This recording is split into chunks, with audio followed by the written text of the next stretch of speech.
Okay, today I'm going to go over the KR-S80L. This one is also the -PJC, which stands for power jack cable. So it comes with a special cable to plug into it. Comes with the lock like this. Comes with the striker, a striker cover on top of it. Looks like this. Striker also has some push back on it, springs. Comes with mounting screws. Comes with 3 cards, 2 user cards and 1 manager card. The manager card will not open the lock, it will only program the lock. So you use it to program, add additional user cards, delete user cards, things like that. It will not physically open the lock. Also comes with instructions. As I mentioned, it comes with a power jack cable, which in this case, this is a 20-inch power jack cable. We also have them in 3.3 feet.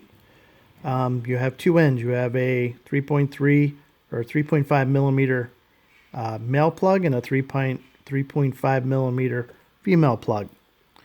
So what this does, goes into the side of the lock here. There's a port for it. Then you can plug in an external power supply. This does not come with the lock, but it is available for it. You plug it in, it will beep. This physically gives it power. So it does take batteries. It takes 4 AAA batteries. However, the power jack cable gives you the option to plug in an external power supply if the batteries die and the lock is still in the closed position. And the way this power jack cable works, basically you have this little mounting bracket here, goes on the back of the wood like this. You would have 4 small screws that go in here to hold it in place. You simply tighten it down here and this will not move back and forth. You can make it however thick your wood is. Usually up to about 1 inch is how far this will go up. Then all you have is a small hole on the outside of the wood somewhere. And as you can see, this one's 20 inches, so this could be 20 inches away. So you could have it towards the back, you could have it towards the side, wherever you want this. You could hide it somewhere.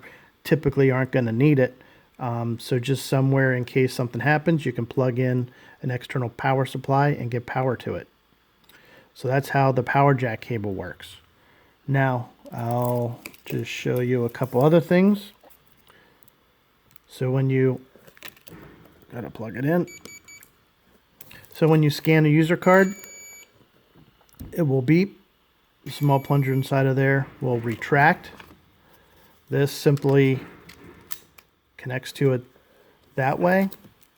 And it does have some pushback, so you gotta hold on to that.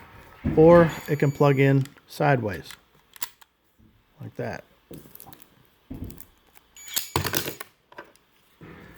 So I'm going to let this go for a minute, and what's going to happen, it's going to start to beep.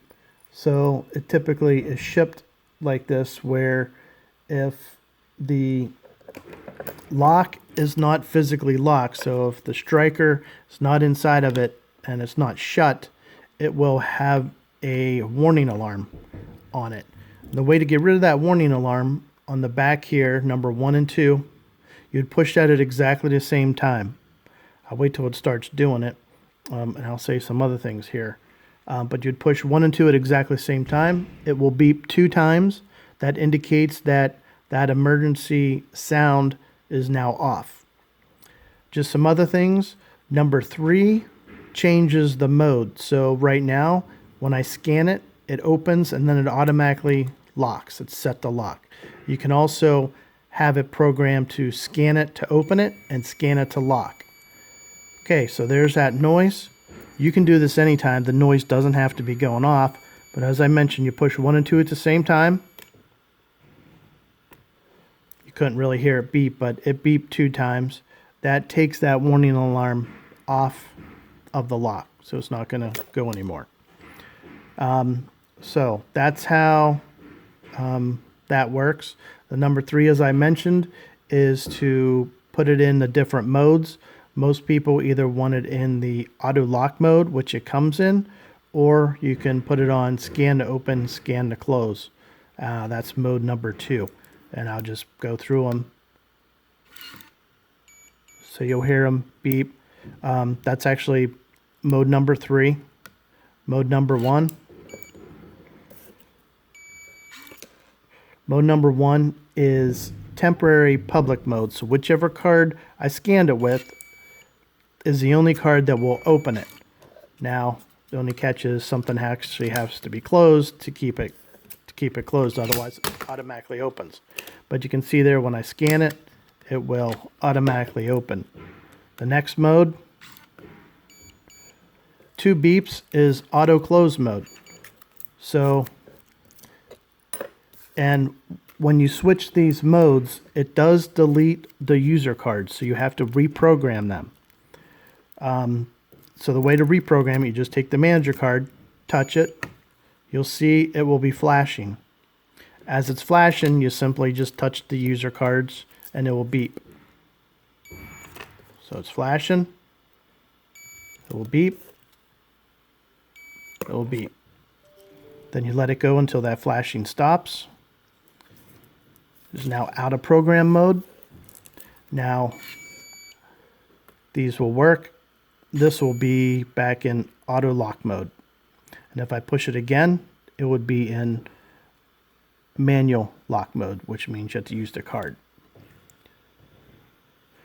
That's how this lock works. We also have this for sale, just the KR-S80L with no power jack cable. But as mentioned, the power jack cable gives you the option if the batteries do die and don't open up. You can plug in a power supply and open it. Also, should note, on the batteries, the best battery to use is the disposable. Oh, so I didn't do that. There you go. The best battery on the market is the lithium energizer, the disposables. The next battery you should use is really any good high quality alkaline battery.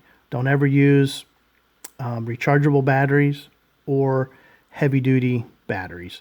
Always disposable lithium or alkaline. Those hold the voltage the best into the batteries, and they do not drop voltage nearly as fast as the other two that I mentioned. I think that's pretty much it on this lock. If you have any questions, you can certainly contact us.